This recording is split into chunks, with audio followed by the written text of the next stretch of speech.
jeunesse embrace innovative volunteerism. Ah ouais, Eziko.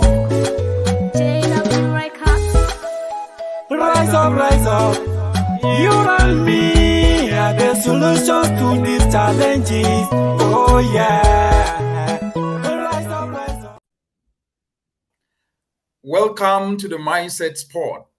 And today we're going to have a conversation that is not only important, but one that is quite very, very practical. Because let's face it, today we are going to discuss becoming a master builder of life and how to harness the power of why. Why do we exist? And as you know, we bring solutions here. And each and every time that we're here, we make sure that at least we bring something that is new. And today we have a truly exciting episode, joined by my co-host Daniela Fumbom. We're going to have a very exciting discussion. Afu, how are you? I'm great. Happy to be back. And for some of you guys watching, it's Independence Day and Happy Canada Day. So yeah, ready for this holiday episode. And people are watching this. The people are watching this across the entire world. So what can they expect? We can expect, although this is a holiday where I am, we don't stop that grind. We still produce videos every Saturday.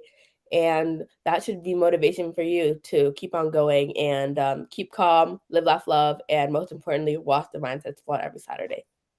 That's a very interesting one. Yes, watch the Mindset Sport each and every Saturday, which is quite very, very interesting. So, Afu, let's get straight to the business of the day, right? Okay. This topic is very, very important, and asking why is very, very key because it's the spark of curiosity. So my first question is a fundamental question, which is, why is asking why important? Why is this so essential to growth? Why should each and everyone ask why? Why am I doing what I do? Well, I think that that's a really interesting question and something that a lot of people, especially in the continent, aren't used to doing because generally when a young child of African descent asks why, you get why has a long tail and two branches. So, so I think Very that interesting. throughout society, questions have been shut down, but I think that by asking questions, you get to learn and you get to really understand the deeper meaning of the way we do things as a society and the way we do things as a culture. So by understanding why we do things, we can find a way to change the way we do things if it's not necessarily beneficial. So by learning why, we can learn how to implement and how to improve the way we've been doing things. Excellent. That's a very important point. That by learning the why, we can learn the how, the what. And I think, like you've said, which is quite very, very important, is that asking why is the stark curiosity, which I think is quite very, very important for those who are listening to know, in driving us to explore, in driving us to learn, in driving us to understand the world deeper.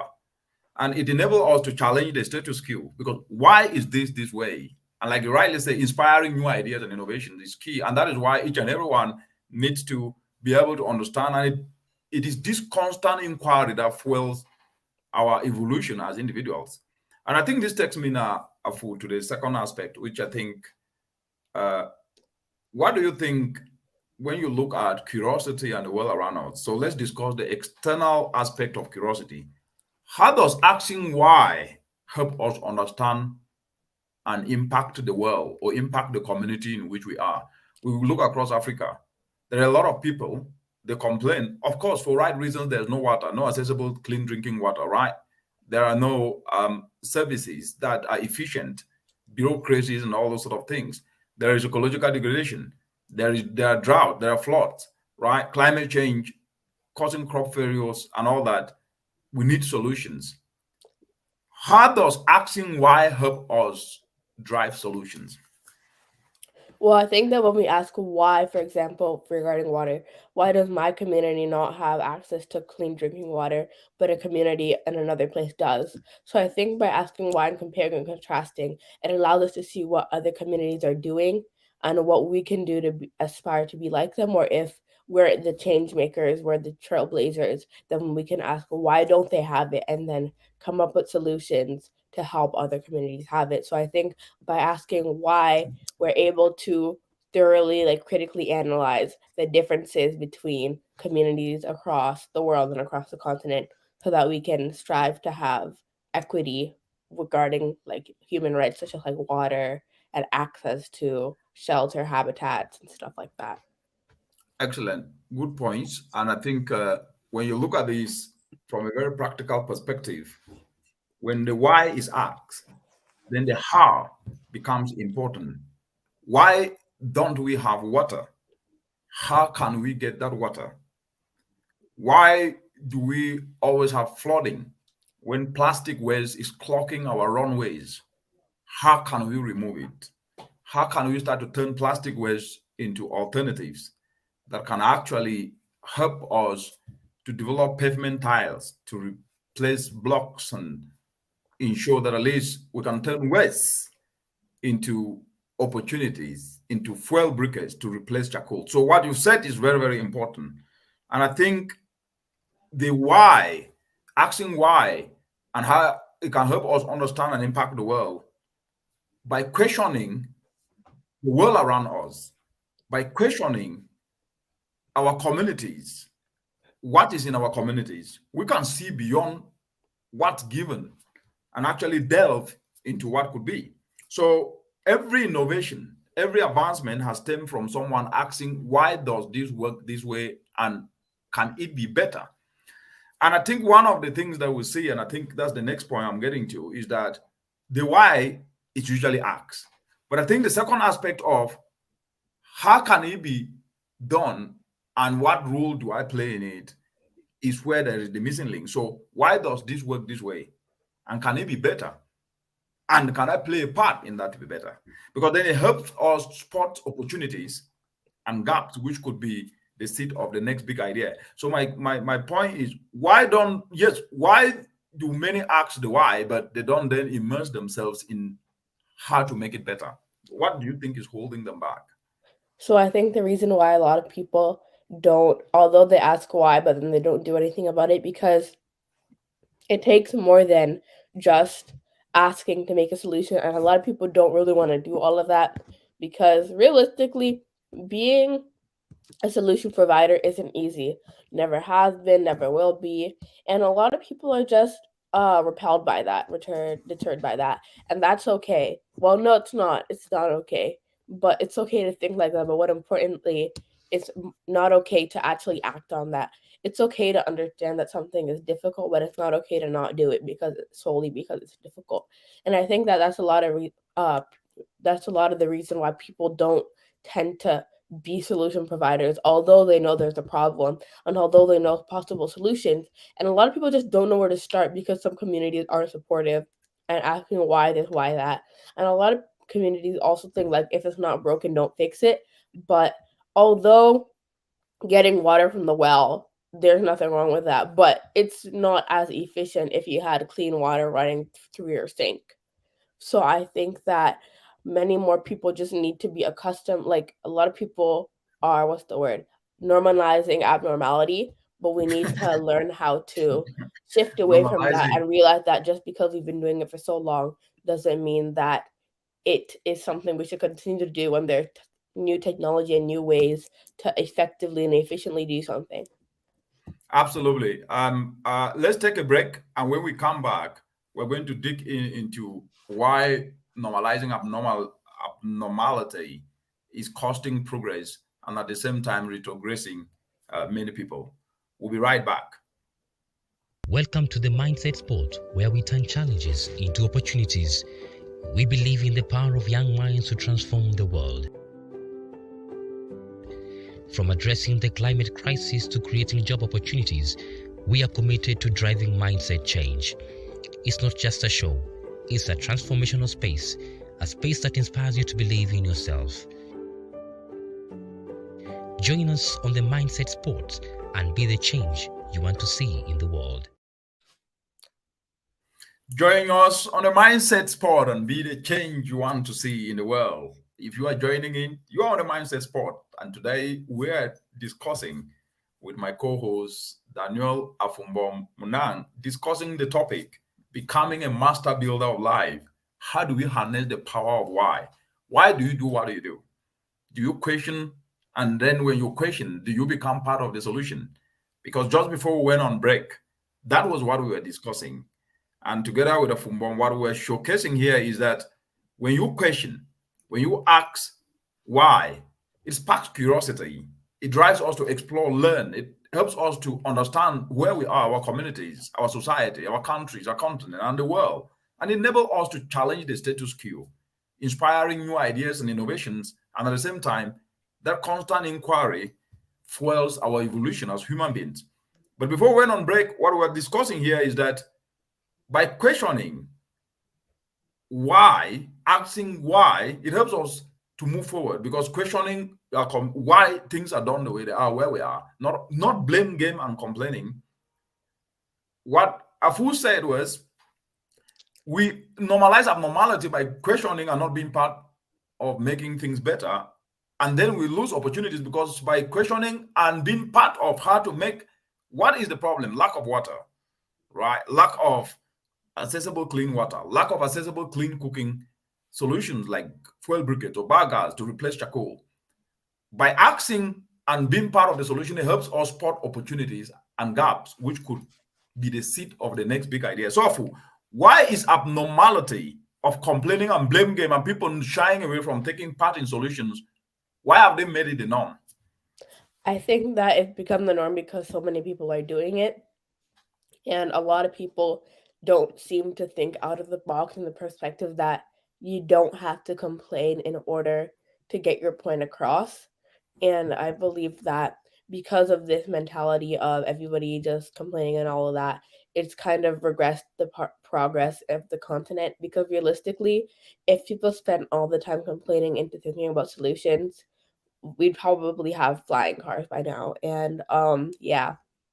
So I believe that in order for us to really shift from that mindset, we have to wonder why people do it. And then the first step to change is ourselves. So by changing ourselves to not engage in complaining, rather, when people are complaining, rather think about solutions, we can then start to be charismatic and influence other people, so that we can have a cycle of solution creators rather than problem and blame gamers. Yeah, what do you mean by charismatic? Can you detail on that? Because Well, there are a lot of charismatic charismatic people, men and women who are charismatic, but does that equate to solutions? No, but charismatic is just the definition of being able to have charisma and like lead a crowd.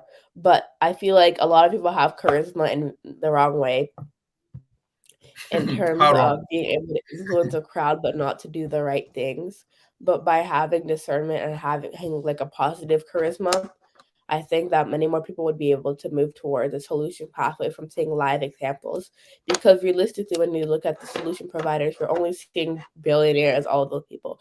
But if a normal person in your community starts thinking about solutions, it's more likely for you to start getting on that track rather than just watching, I don't know, a Forbes 30 under 30 magazine and seeing I'm going to be just like them.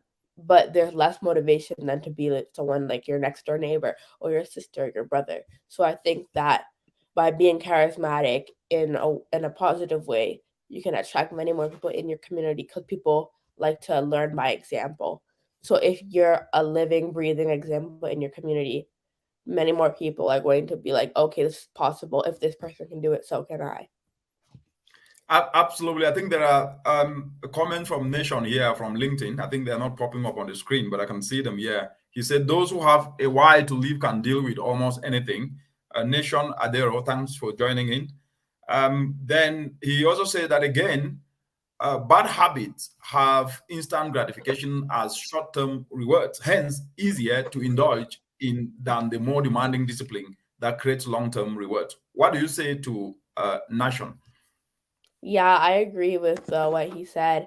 And I think it just comes down to a simple principle: short-term pain, long-term gain, in terms of things like this. Because obviously, you have to, like, realistically with this, it's long-term gain, short-term. Do I really want to wake up this early and do this? At times, no. But do I know that I'm going to benefit by spreading our knowledge and doing this every weekend, despite me wanting to sleep in and watch TikTok? So it's okay to have those feelings, but what you have to do is put it aside and think about the long run, about how successful you're going to be if you realize your idea of turning waste into charcoal briquettes and all of that. So I believe that you just got to really lock in and just realize that although it might be annoying short term, in the long term it's going to pay off when you have something to talk about, something to write about, when somebody asks, what have you been doing for yourself? Very important point, and that is taking me to the next point here, which is that we do not discuss these in many spaces, that as the individual, you, Daniel Afumbo Munang, need to understand what you as the individual have done in your capacity as a human being, which is why we are touching that when you don't endure short-term pain, you will not be able to have something even to show in the long run that can then bring long-term gain.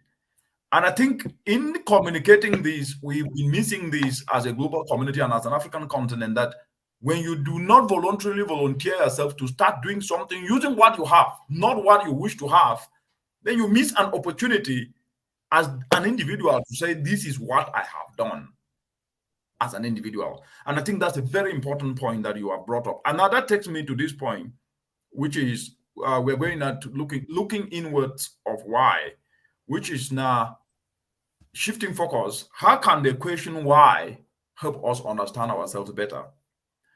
How do you see this question why? Not only why something is not done outside, but why as an individual I am not doing it? Why I'm not preferring solutions?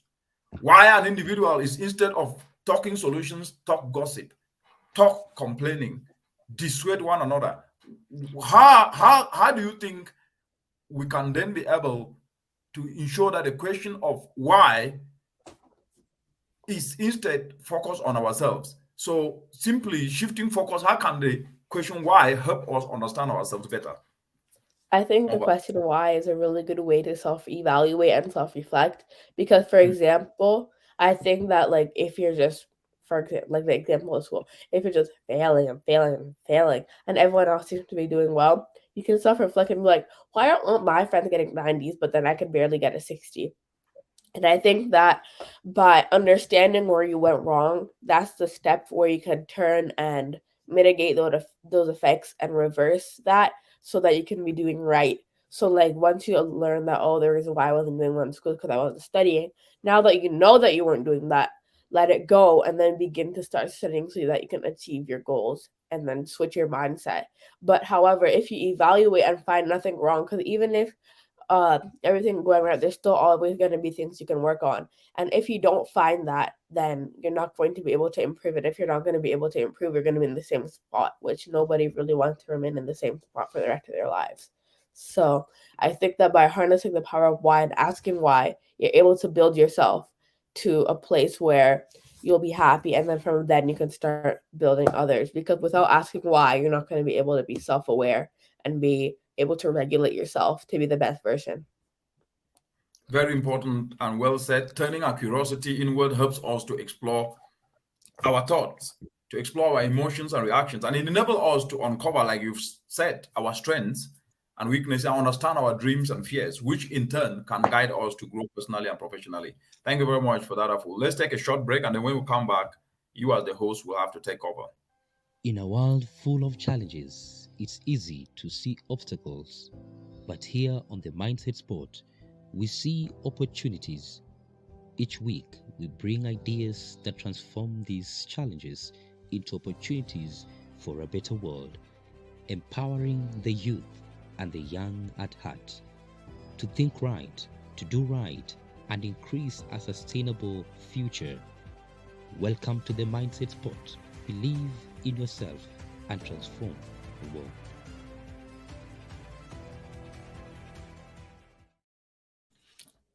Welcome to the Mindset Spot, the place to think right and do right. And I'm here with my co-host, Daniel Afumbo Munanga. We're discussing the topic, how can we harness the power of why to turn challenges into opportunities? And before we went on break, Afu, we're discussing, and I know you have to take over, how can the why, instead of always asking, why is this not being done, we start to ask, what am I useful for? why am I not doing what I'm supposed to do, and start to usher ourselves into the solution space.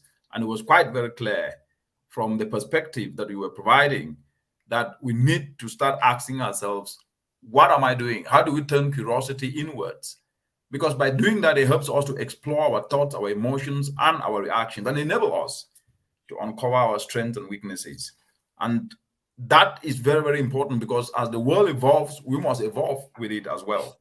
And curiosity keeps us open, flexible, and ready for change. And it ensures we remain lifelong learners, always eager to adapt, improve, and embrace new experiences. Over to you, Afo. So, now before we wrap up, we have a few questions for you. And how have you learned to harness the power of why? And growing up in a society which didn't really value the use of young ideas, how did you find a way to be useful, and which eventually led you to where you are? And did you have any struggles by through self-reflecting in an environment where you were probably the only one who was focused on reading, focused on math, focused on physics, but how did you find ways to be better when there was really nobody to push you to be better? Absolutely. Good question. Your environment is very important. Making it or not making it depends on the environment in which you are. If you are in an environment where there are limited opportunities, and you know that with that you putting effort, you cannot be able to make anything happen, that's already an inspiration for you to be able to move forward. And that's how I grew up in the northwestern part of Cameroon, right? I keep saying it, in Jinquin, beautiful Jinquin. You know it, you've been there, where it's a real setting like any other setting in Africa. But the beauty is that I grew up teetering goats. So every morning I carry the goats, go and teeter them, and we use the dew that have fall on grass to wash our face and even our legs and rush to school. But the language was simple: study hard, work hard, so that this life can be better in future. And I think this is pretty much what everybody tells his or her children, right? We do that to you each and every day. But at the end of the day, your question is, how did I as an individual discover my why to then perfect it? And the answer is very simple. The difficulty in the process of not only good teetering, but also seeing crop failure in mom's farm, and at the same time growing up and going to school without shoes, and knowing that it's only through hard work that we can be able to progress, inspired me. But more importantly, the why was, what can I do to solve the problems I grew up seeing? Crop failure in mom's farm, right? Depending on charcoal in households in the community, and today is still almost the same across the entire African continent. The reason of me studying had always been, how can I apply back what I studied back in the continent so that it can help change and touch the life of someone? And that has continuously fueled my why of usefulness. What am I useful for? Can I be able to stand and guide young people for free like we do on the Mindset Sport? And that's how Mindset Sport came about. That's one of the why, so that we can mentor young people, and you can give your perspective as a young person and also help other young people to move forward.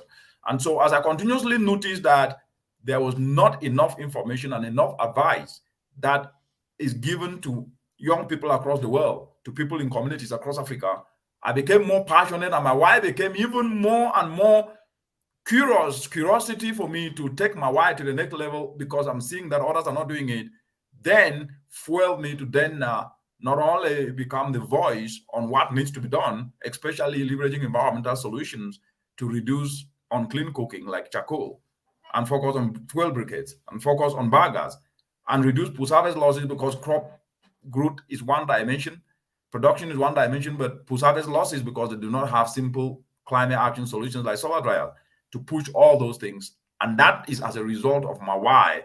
And what I discovered is that when you question and be part of the process of the solution, you enrich yourself with knowledge, and at the same time become an expert in that field with solutions, not only with complaining. Over.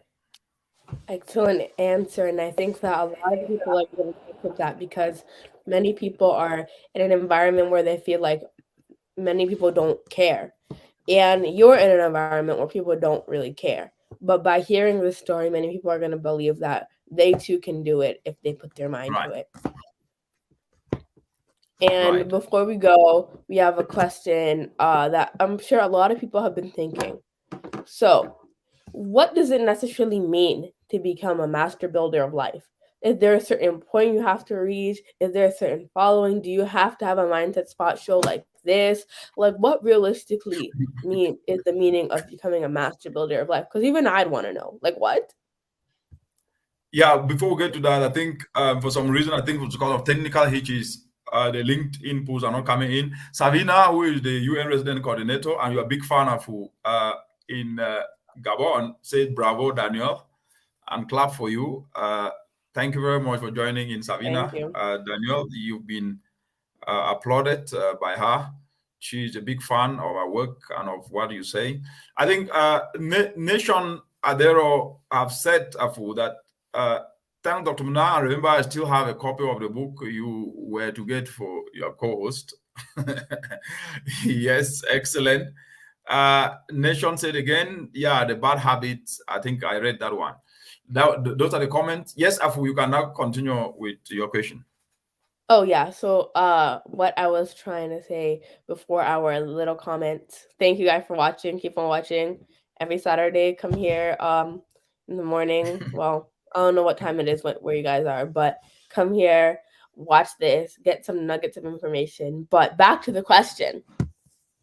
What is a master builder of life? Is there a certain status where you have to hit that you can be like, I'm a master builder of life? Because in the title, many people are kind of confused on the meaning. Well, by many people, I mean myself. But what is a master builder of life, and how do you think one can achieve that other than harnessing the power of why? Yeah, so that's a very this important will kind of bridge question. into our next episode next week. So correct. So a master builder of life is a metaphorical concept, right? It refers to an individual who takes proactive an intentional approach to their life, akin to how a master builder meticulously design, right, and construct a structure. So yeah, that's a really good point. And I think that you brought something up which is really good, an intentional builder. Because a lot of people, they're just going with the flow, and there's nothing wrong with going with the flow, but it hits the point where you don't know why you're doing the things you're doing. But by being an intentional builder, everything you're doing is carefully thought and planned out. So if something goes wrong, you know why it went wrong and what happened. Absolutely. Whereas if you're just mindlessly going with the flow, you're not really in charge of your own action, which is very dangerous for if things do go wrong.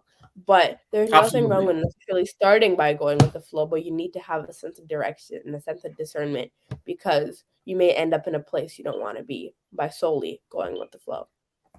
And that's very true. So, like you said, a master builder of life doesn't just passively experience life as it happens, right? Instead, they actively shape their life by making conscious decisions and taking deliberate actions. And they recognize that they have control over their thoughts, over their feelings, over their actions, and they use this control to shape their own destinies. And they are not bystanders, like you said. They become part of the solution to turn challenges, environmental challenges, planetary challenges into opportunities. They become active participants in their own life. And that's the meaning of being a master builder. So being a master builder of life involves continuous learning. It involves growth. It involves asking questions, like seeking understanding and challenging the status quo, both in their external environment and within themselves. They know when to lead, they know when to follow, and they know when to persist, and they know when to pivot. And these are very practical, excellent aspects of anyone to become a master builder of his own life. So a master builder of life isn't just focused on personal success. Again, I think this is a very important point. They understand that their actions have ripple effects, impacting others around them and the world at large. Therefore, they strive to build not just a meaningful life for themselves, but also contribute positively to their communities, to the society, and to the entire world. So essentially, being a master builder of life means approaching life with a builder's mindset, thoughtfully planning, courageously executing, resiliently adjusting, and continually learning throughout the journey of life. Overful. Excellent answer. And before we wrap up, we have a comment that you should pull up from Dong Rexton Chanjo. I'll read it and you'll answer it. He says, please, sir, I'm a student at the School of Mines, but I am often not comfortable with garbage littered across Cameroonian cities. I find it not linked back to my field, but I'm passionate about finding a solution. What draws me back is when I think about solving the issue of waste management being in my field. What draws me back, when I think of solving the issue of waste management not being in my field. What is not being in my field? What could be your advice to me? I'm offering a course which I was forced to. And I think that I'll start by answering it that your passion doesn't necessarily have to link back to what you study. Absolutely. And I think that because I'm not in university, and you've been in university many times, more than the average person, so you should answer that. Because how did you go from initially studying to be a physics teacher to having a show every Saturday telling people ways to become the best version of themselves? Yeah, very good question, Afu. And I think before I answer that, let me pull up. I think there are some points here on LinkedIn. They're not popping up on the screen today. I mean, just a technical hitch.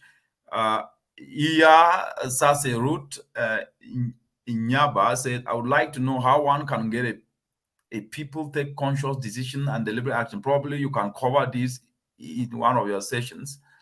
Well, we'll come to that. But the individual decision in taking action lies with the individual. I mean, the decision lies with the individual who can only advise. Now, back to what was said by the comment that we just saw, right? Which is from Dong Rexon Chanjok. Firstly, after you started it, you do not only do what you are studying. What you study, you might even end up not even using it. But what you are passionate about, you learn, right? If you go online today to YouTube and just put in there how to turn waste, whether it is plastic waste or organic waste, household waste, inorganic waste, how to turn plastic waste into apparels, you will see very many examples. And how to turn plastic waste into plastic blocks, you will see examples. And there are a lot of examples where young people are turning plastic into plastic blocks that are replacing bricks that are actually 30 times cheaper than bricks that are made out of cement, and they're making a lot of money.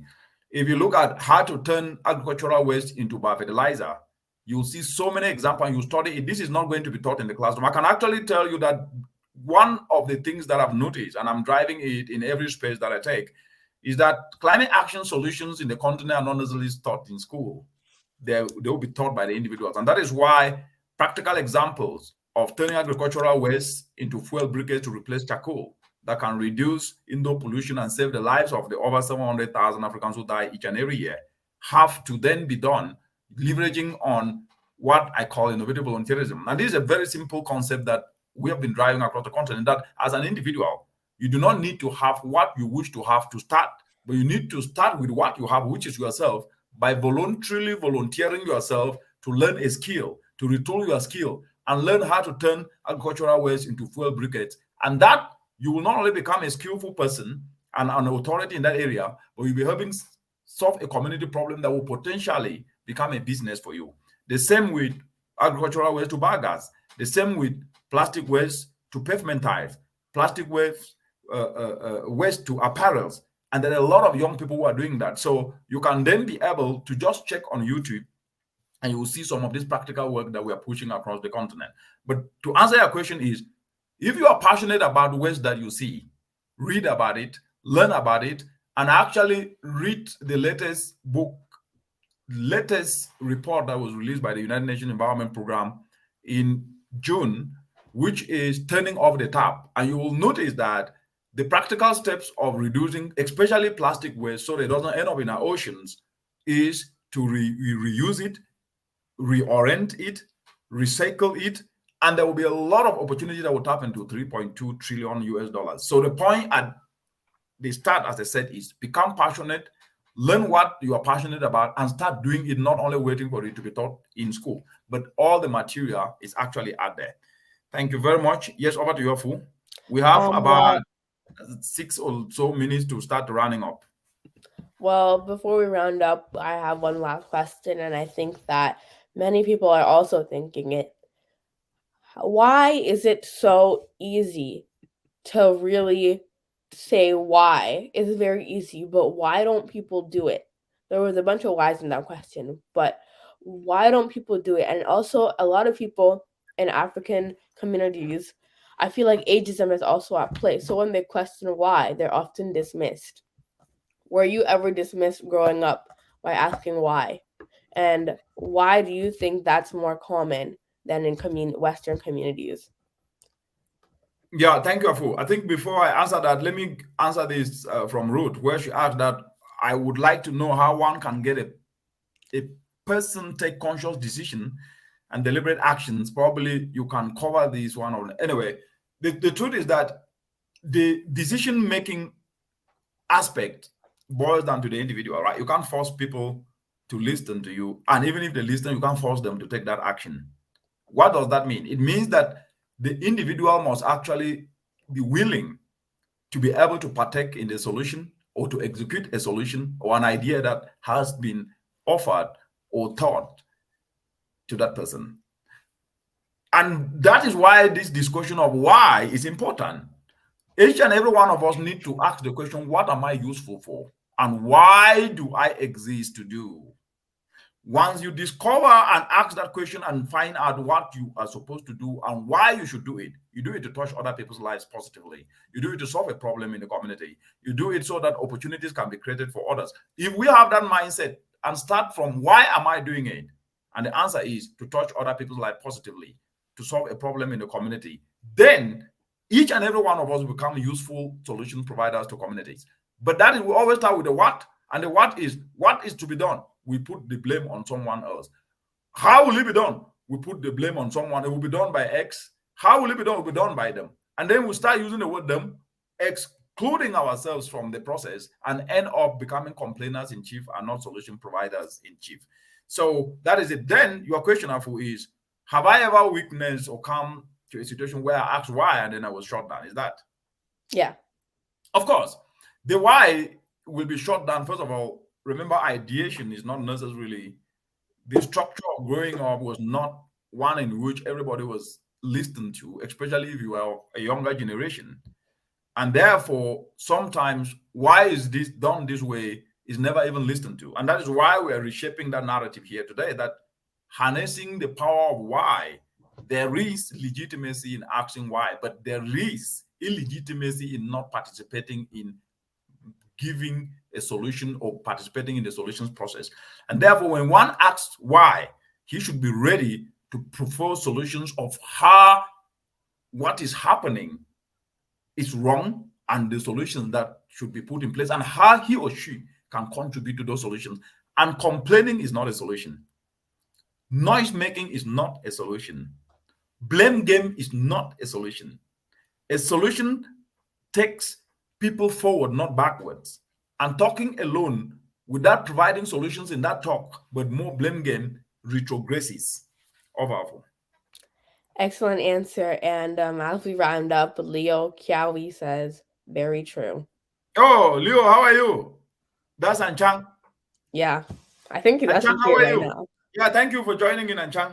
Excellent stuff. Excellent stuff. Afu, let me get back to this question to you, which I think is very, very important as we run up, which is this aspect of adaptability, right?